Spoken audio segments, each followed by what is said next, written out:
Hello everyone, it's Yaroslav and Philosophy Man YouTube channel.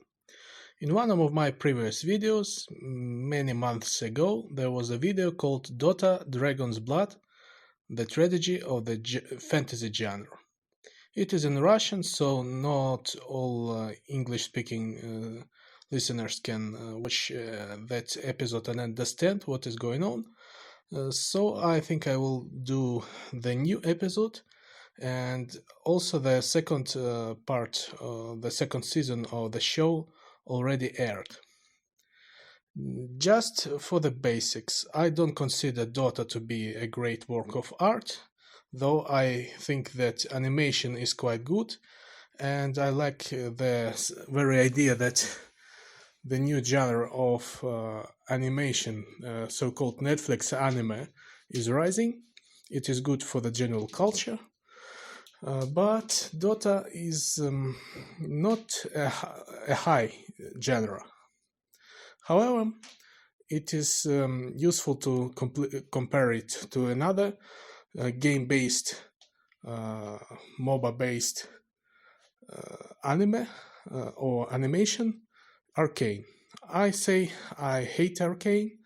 I don't like it, and it is not about the style or the production, which is quite good. It is because of its story complete lacking of deep depth. Dota is not very deep as well, but it is closer to some secondary fantasy sources. It is not the Lord of the Rings, but something like late Dragonlance, something like that. So you can enjoy it when you're in your teens, for example. The second season of Dota is somewhere on the same level as the first one.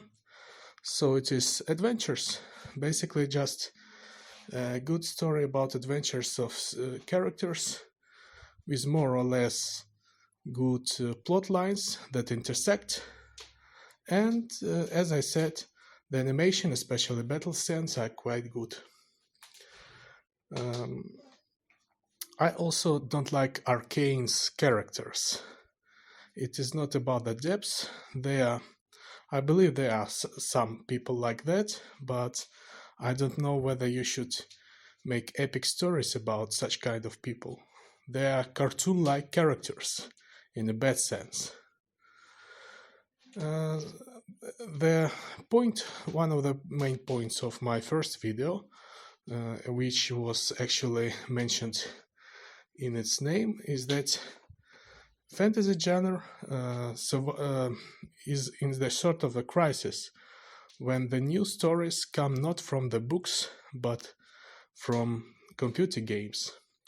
In the past, computer games were secondary or third-time sources which borrowed the plots of classic fantasy, and now fantasy as a genre begin to borrow the plots of games.